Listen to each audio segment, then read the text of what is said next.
ladies, it's Raquel here. Welcome to Women Living Torah. And yes, as the title of this video says, I do have skin cancer. And so today I want to share that story with you. I wanted to get this video out before I start my treatment for the skin cancer, so that if maybe my face looks a little odd in the next few videos, you'll know why. And hopefully it won't. I'm hopeful that my treatment's going to be quick and it's not going to look horrendous and it's all going to be just great in future videos. But I wanted to get this video out before I start my treatment. So let's start at the beginning. When I was 29 years old, I'm currently 31, I had this little pimple show up on my forehead, right in the very center. And that little bump has been in all of my videos of the last 2 years, but you probably haven't noticed it because one, video cameras do a great job of smoothing out your skin and the lighting just somehow all works out to where your skin looks nicer than it actually is. And then secondly, because it was just so small. My husband could look at me straight on and I would still have to point out to him where this bump was because it was just so discreet. It was flesh colored and it was barely raised, but it did have kind of like, it was kind of circular with a little very tiny indent in the center that you could, it looked just like a pimple. It really did. And then occasionally it would have like a little blood spot on it. So it would kind of vacillate between looking like a flesh colored pimple that's so small and tiny and looking like a small little blood spot. And at first, I get pimples and they tend to stay for a month or so as they're, healing and whatnot. They like to stick around for a long time. So when this bump came up, I wasn't really concerned about it. I just thought that it was a pimple. And then that year was really busy. We were rehabbing our house. We were getting ready to move to North Idaho again from Texas. I was having my fourth baby. And so things were just happening, and this little bump on my face, didn't hurt, didn't itch, wasn't oozing anything, wasn't actively bleeding. It just kind of was not a focal point, and I wasn't really thinking about it because, maybe this bump on my forehead is not the same bump because I tend to get, pimples, like I said. So maybe it was here and then maybe it's a different bump, But when I had my fourth baby and we were done rehabbing and we were done moving across the country and all this kind of thing, and I was just sitting there holding my baby, that I realized, oh no, this is the same bump, and it is looking either like a pimple or looking like a blood spot. So I started taking pictures of it, and I think that was like probably the best thing I could have done, because otherwise I would have just kept telling myself that, this is just a pimple, or it's just a pimple in a different place but very close by, or something like that. It's very easy to be like, oh, whatever. And it was so small, so discreet, that it just wasn't front and center, of my mind. And so anyhow, I started taking those pictures, and then I was like, okay, yeah, this is definitely, I think, a basal cell carcinoma. And so when finally our insurance worked out with my husband's employment and all that, I got in to see the dermatologist, which was this past September, and she did a biopsy. So what they do is they'll numb your skin, and then they will just shave off that little spot, and then they'll send it off to the lab and they'll look and see if it is cancerous. And so it was like 3 days later that I got the results back that it was a non-melanoma basal cell carcinoma. And this is the most common form of skin cancer to get. It used to be pretty uncommon for someone like me, 29 years old when I first got this spot, 31 by the time it was diagnosed, to get a basal cell carcinoma, but it is actually becoming more frequent and more common. And my dermatologist did say that, of all the cancers that you get, this is the one that you want to have because it generally is not very invasive. It's usually very slow growing, and it doesn't tend to metastasize to other parts of the body, and it doesn't have like an effect on your health as far as it's not causing you to feel more fatigued or, whatever. And so that all is a blessing, and that is all very good. But still, would rather I not have cancer in the first place, because even having a skin cancer is your body proving that it can and it will mutate and it will, multiply cells when it shouldn't. So Unfortunately, it is skin cancer, but thankfully it's not a bad skin cancer, and mine was so tiny and not growing quickly at all. I'm not even sure that it did grow in the time that I noticed it, in the time that I got it diagnosed and shaved off through the biopsy. So it's hopefully not very deep into my skin layers currently. So I had planned to do what is considered the gold standard of basal cell carcinoma care, which is the Mohs surgery. It has like a 99% cure rate, but the reoccurrence even after Mohs of having other basal cell carcinomas come up is very high in the next 5 years. And so I am a young person, and so the likelihood of me having multiple Mohs surgeries over the course of my life is very, very high. It's like, you know, it's not guaranteed, of course, that I'd be having a Mohs surgery once every 5 years or so, but it's just a very high likelihood that I would have many Mohs surgeries over the course of my life compared to someone who gets their first basal cell carcinoma at the age of 60 or the age of 80, for example. So I was doing research into Mohs, and it seemed pretty safe, seemed pretty, you know, natural as far as like surgery can be, not having to do any kind of like chemotherapy or anything. But then as I was doing research about the Mohs surgery, it seemed that there were kind of two main risk with the Mohs surgery, and the first one was especially in the forehead nerve damage that could either be long-lasting or permanent, and then secondly, you know, a scar like right there in the middle of my face, you know, and that's obviously not a huge consideration to me given that I would be cancer-free, but it is still a little bit of a consideration, right? When you're 31 years old and you get this huge scar on your forehead. And so while I was doing this research on Mohs, I just stumbled upon someone talking about this natural way of curing their skin cancer, their basal cell carcinoma. And then I ended up doing more research into this product, which I heard other people made it themselves, but I decided just to buy the product. And it is a product called Curaderm, which, by the way, this is not medical advice whatsoever in this video. I'm simply sharing my experience and what I'm planning to do. And this is also not FDA approved in the United States, but it is used by dermatologists in Europe and in Russia, and it is very, very well studied, and it has been around for a very long time. So everything that I read about it, not sure if you can see that, shows that it is completely safe for healthy skin, but it actually tracks down the cancer cells and goes to the root of the cancer cells, so that within 10 years there was a 0% reoccurrence rate in all of the patients that had success with this Curaderm. So I find that really hopeful news as a young person who will potentially have several basal cell carcinomas throughout my life. I am really interested to see if this Curaderm is going to work for me. It's an eggplant extract. I'm not sure if I mentioned that. And it just has 3 ingredients. This little bottle, you can see it's like the size of my finger, was $200, which I'm just like, oh Lord, please let it work.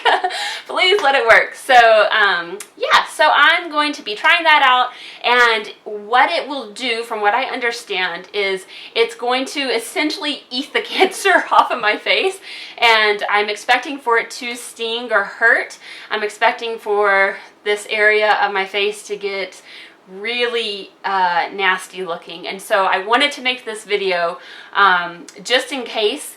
I'm hopeful that it's only going to take like a few days because my cancer is so small, but it's possible it could take several months, and so however long it takes, I don't know what my skin's going to look like, and you know, obviously making videos, it might be, I just don't know what it's going to look like and if I'm going to be making videos. I also don't know how badly it's going to hurt, because some people say it hurts really badly. Some people say it only hurt for like the first 15 minutes after application. So I don't know what to expect. And so I just wanted to make this video so that you know what's going on, and And so if I'm, end up coming to the community tab and saying, ladies, sorry, I cannot be here for the month of November, you'll know why, and you will hopefully be understanding and gracious with me.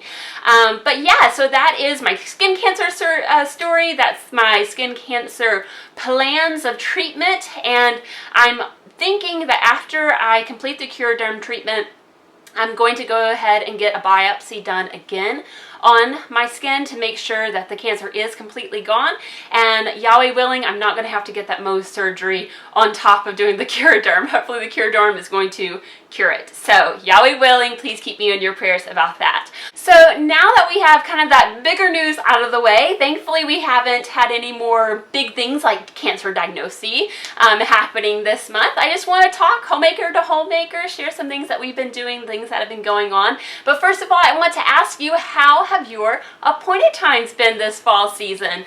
I know we have different times that we celebrate, but it's all happening right now, and I pray that it's been a huge blessing to you guys and that you've had wonderful celebrations, wonderful fellowship, wonderful study into Yahweh's Word. We unfortunately have missed almost every appointed time with those around us because of sickness. We've had this really bad stomach bug that has been going through our family. It's hit everyone except for me, and so praying that it does skip me, that I can escape the stomach bug. For every person in my family, it was 4 days of really bad stomach pain and then 3 days of recovery, getting better a little bit every day. So a full week of this sickness. It's just like, wow, that's just so uncommon in our family to get sick in the first place. And then when we do get sick, it's usually just here and gone within a day, and it just does not usually linger. But this thing was unlike anything that we've experienced in a long time. So for all the running that we did in September for doctor's appointments and things, we've been home pretty much all of October, just taking care of those who are sick. But we have had some really fun things going on at home with building the home economy. I've been making a lot of trades with other people, and that's been really fun. We've had a huge success here on our homestead. I traded some lamb meat that we grew and raised and had butchered for a small chicken coop that was in really good working order. Normally you see some of these chicken coops and they're like $300 for a pile of junk, but this was a nice chicken coop, small but nice. 2 hens, which is, I only wanted 2 hens, and I wanted a specific breed, and I got the breed that I wanted, and a rooster, because Mr. Sustainability is important to us. And so I got these 3 chickens and a coop, and oh my goodness, the chickens have been amazing. So we have always had 30 chickens, lots of chickens, and of course we buy feed for them at the store. But I was like, you know what, after we sold all of our chickens when we were moving back to North Idaho from Texas, I was like, I really want to try feeding our chickens only what we can produce from inside the house, kitchen scraps type of thing. And we cannot sustain 30 chickens on our kitchen scraps. We have very little food waste as far as we have dinner and there's food left on the plates. We have very little of that kind of waste. So I definitely cannot sustain 30 chickens, but I think I could sustain 3. And it has been working absolutely phenomenally. I'm just so excited. I have not bought food for these chickens, and they are producing the nicest eggs we have ever had. Some of the food that they might get is, let's say I make bread and I have some flour there on the counter. I just scoop that excess flour into their chicken bowl. Okay, so it's like we wouldn't have eaten that flour, so it is waste, but it's not like our food waste, if that makes sense. And so they get grain that way, for example, or they might get the stale ends of a piece of bread, or whenever I make eggs and we have that egg residue inside of the pan, I'll just scrape that out. And you know what, all of it adds up. When I cook butternut squash and I chop off that stem area and there's a little bit of butternut squash in there, all of these things that we don't actually eat, that have been feeding them, and the eggs have been such a bright orange yolk. The shells are like really nice quality, look phenomenal. The chickens have so much energy. Their combs are bright red. Their feathers look they almost look like they're shiny. They just look so beautiful. And I don't remember the chickens, because we had this breed before in Texas. I don't remember them looking like that lustrous, you know. So they are just thriving and doing great. And of course they have other things around the farm too.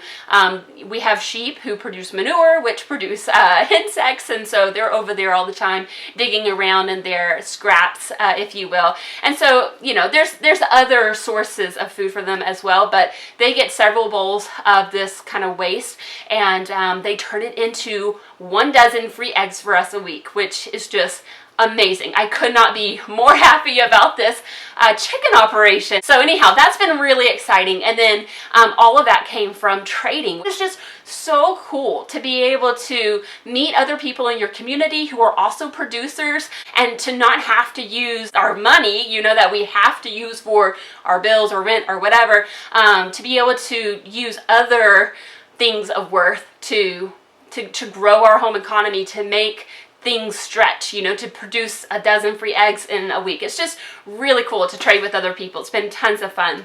And then I guess the last thing I want to just catch you up on is homeschool. So I'd love to know if you've started homeschool for the year, or if you're waiting until after the appointed times, if you've just started. This year we're doing something we have never done before. We are joining a co-op, and this co-op is with our fellowship. It's you know, biblically based homeschool co-op, so that's cool. There's a Bible class, there's going to be an art class where they're teaching sketching and watercoloring, there's going to be a Constitution class, and just all of these opportunities for my kids to learn about family businesses this co-op year. So I'm really excited and looking forward to what this co-op is going to turn out to be like, because we've never been a part of one before, and I know my kids are going to love getting to meet all their friends once a week for the next several months. So that's exciting, and I can't wait to get started with that.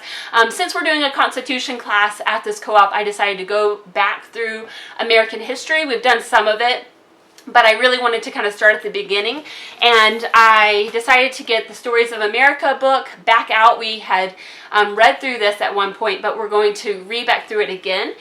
And we're just doing it all together, and then as we finish a chapter, if I have another book on that topic, then we'll just slow down and we'll go read those other books, and then we'll come back to the next chapter. So one of the chapters in here was about Columbus, for example, and I have a book by Genevieve Foster which has some excerpts about Columbus. And so I didn't read the whole book to my kids, but I just read certain pieces of information to kind of give us more information. Genevieve Foster is an excellent historical writer.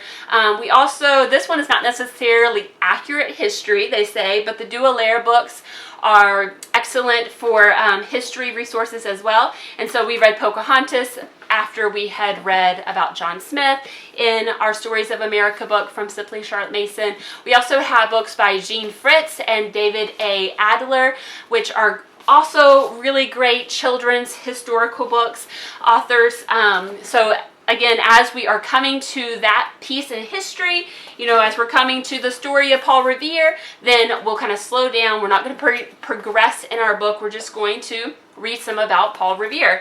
And we've been having a lot of fun with our oral and written and drawn and sung narrations, which is a classical Charlotte Mason technique to repeat back essentially the things that you understand and know about what you've just read. So that's been a lot of fun, having the kids do different ways of retelling what they know. I also will take some of these resource books, and if we're talking about, you know, where the Pilgrims came to Plymouth, I can show them in these books on a map where they came to. So that's been really fun to kind of start going back into American history with all of our books at our fingertips again, and being able to pull from our bookshelves, because I don't know if you're aware of this, depends on how long you've been around and which videos you've seen, but all of our things have been packed away for the past 3 or 4 years, ever since the end, like December 2020. So like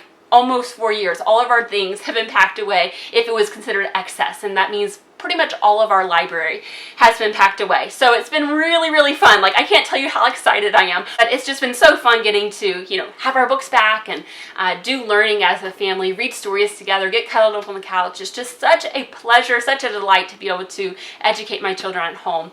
And I really consider myself blessed. So anyhow, that's just a little update, what's been going on with me and our family. And I would love to hear from you in the comments how you're doing, what's going on with you. Please let me know in the comments below. And I do want to mention before I go that on the blog, WomenLivingTorah.com, I have a free printable PDF Bible study on Genesis chapter 1 and Genesis chapter 2 and how it relates to biblical womanhood, our purpose as women, our purpose as wives, our role as wives, and I share my notes in 2 blog posts there as well. But I just thank you guys for being here. I thank you for your understanding with my face and what's going to be happening with it in the next few videos, potentially. And I'm just so grateful that you're here, and I look forward to seeing you in the next video. Until next time, I pray that Yahweh will bless you and keep you. I'll talk with you later. Goodbye.